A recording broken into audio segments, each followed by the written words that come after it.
እኔም በዚህ አልጠበቅኩትም ነበር። ምክንያቱም ያ የሚወራው ወሬ ሌላ ነው።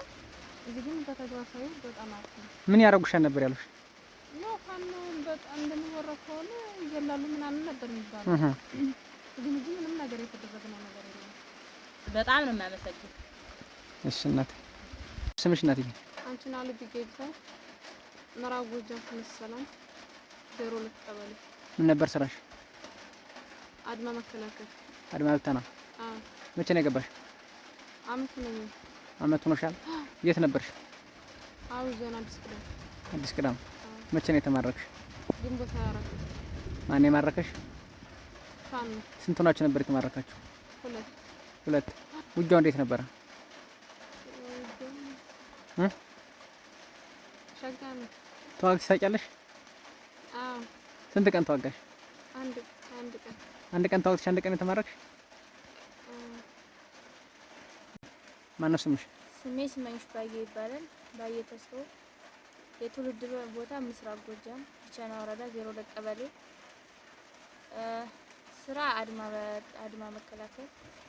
እንዴት ገባሽ ወደ አድማ ብተና? ሚኒሾች መጥተው ወደ አድማ ምናምን ይዘው ነው ሄዱና አስመዘገቡ። እሺ።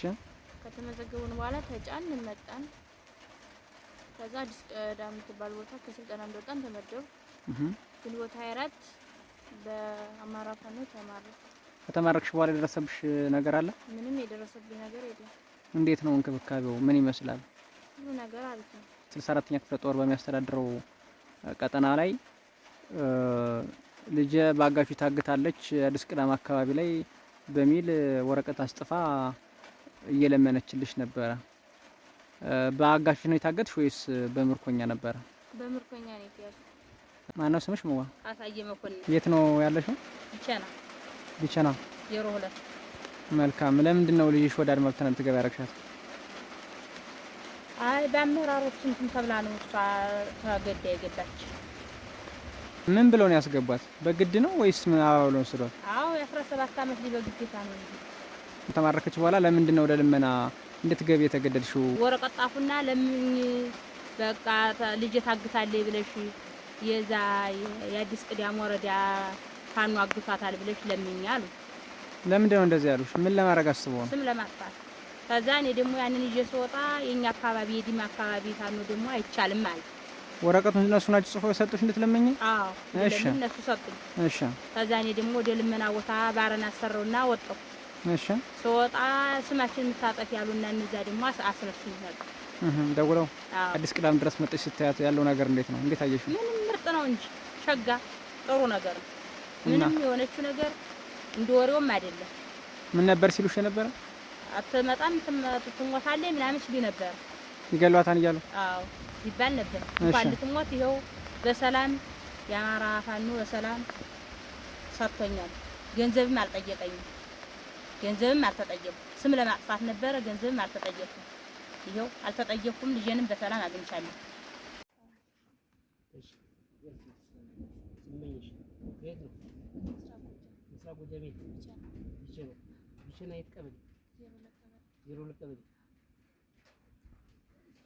የማን ቤተሰብ ነሽ? ስመኝሽ ባየ። የት ነው የምትኖሪው? ቢቸና የት? 02። እሺ። የት ነው? የማን ቤተሰብ ነው? በሰላም የት? ፍረን።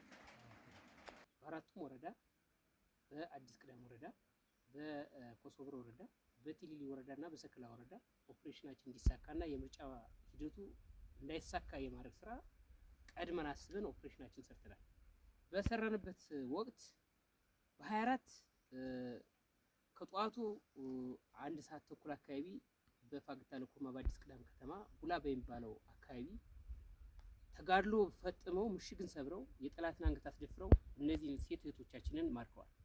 ይህ ጀግናው ሰራዊታችን የፋኖ አባል አማራን ህዝብ ነፃነት ለማውጣት ነው የሚታገለውና ይህንን ብልጽግና በሚሰራውና በሚያሰራው አካሄድ ቢሄድ ልጆች አይገኙም።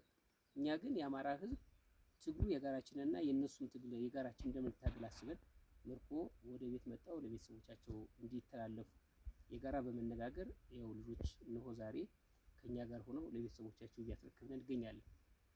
ተስፋ የቆረጠው የብልጽግና ፓርቲና የባዴን ከቢቸና ከተማ 02 ቀበሌ ላይ በፋኖ ታግታ ነው ያለች እንጂ ውጊያ አልገባችም የሚል ያሰት ፕሮፓጋንዳ ሲዘራ ቆይቷል።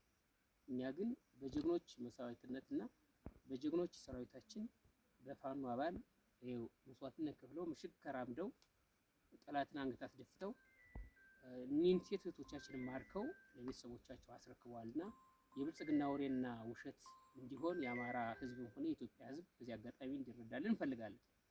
ከዚህ ውጭ እኛ የምንታገለው ለአማራ ህዝብ ነው። ለፋኖ የምታቀርቢው መልስ አለ መዋ? በጣም ነው አመሰግናለሁ። በጣም ነው የማመሰግነው። እሺ እናቴ